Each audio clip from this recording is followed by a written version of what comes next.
Praise the Lord. పిల్లరా, ఈ యొక్క ఉదయకాల సమయంలో దీని వాక్యాన్ని చదువుకుందాం. పరిశుద్ధ గ్రంథంలో నుండి కీర్తన గ్రంథము 18వ అధ్యాయము 28వ వచనం.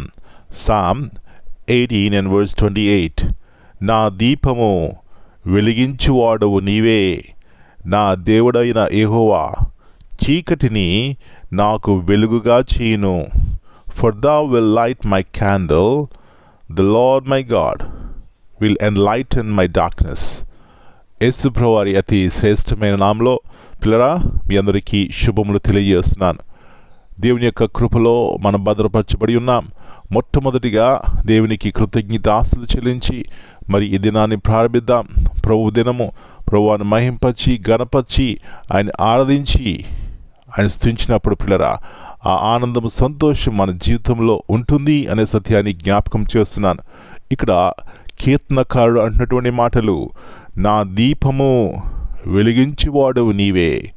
పిల్లరా, దీపము లేకపోతే వెలుగు దేనికి సూచిస్తుందంటే సంతోషానికి, ఆనందానికి, సమాధానానికి, ఇంకా తృప్తికి సూచిస్తుంది. ఎప్పుడైతే మన జీవితాల్లో సంతోషం ఉంటుందో మన ముఖము కలగా ఉంటుంది, వెలుగుమయమై ఉంటుంది. అయితే ఒక వ్యక్తి జీవితంలో నిరాశ, నిస్పృహలు, దుఃఖం ఉన్నప్పుడు అలాంటి వెలుగు కనబడదు. ఇక్కడ కీర్తనకారుడు అంటున్నాడు, నా దీపము వెలిగించువాడవి నీవే.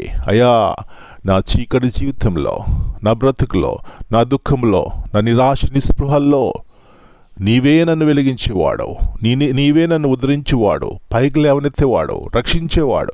పిల్లరా, ఎలాంటి చక్కటి అనుభవము ఈ ఉదయకాల సమయంలో నీ జీవితంలో ఒకవేళ వెలుగు లేదా చీకటిగా ఉందా జీవితము, అయితే యేసు ప్రభువారి వైపు చూసినప్పుడు మన జీవితాలను వెలిగించేవారైనా, మన జీవితాలను భద్రపరిచి క్షేమము ఆరోగ్యమిచ్చేవారైనా.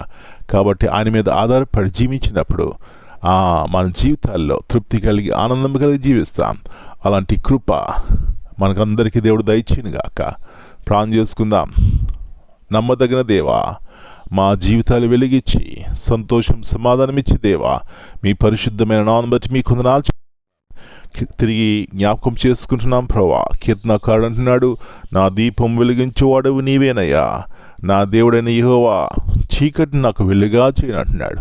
ఉదయకాల సమయంలో మా యొక్క ప్రార్థన, మా యొక్క పాట కూడా ఈ విధంగా ఉన్నప్పుడు ప్రభువా, ఏమాత్రము కూడా భయపడక ప్రతి దినాన్ని ఎదుర్కొంటాం. ఆత్మీయంగా, శారీరకంగా బలవంతులుగా ఉంటాం. ఇలాంటి ఆత్మ ద్వారా ప్రతి ఒక్కరు నడిపించి సహాయం చేయమని, మా ప్రియులు ఎవరైనా బలహీనంగా ఉండి ఆయా రీతిలుగా శ్రమలో కృంగి ఉంటే ప్రభువా, వారిని బలపరచండి, లేవనెత్తండి, బాగు చేయండి, సహాయం చేయమని యేసు ప్రభువారి అతి శ్రేష్టమైన నామమును బట్టి ప్రార్థన చేస్తున్నాను తండ్రి. Amen. God bless you all. My dear brothers and sisters, greetings in the precious name of our Lord and Savior, Jesus Christ. Here in Psalm 18:28, God is the one who brings light into every season of darkness. When we face uncertainty, fear, or discouragement, He renews our hope, gives us wisdom, and guides our steps.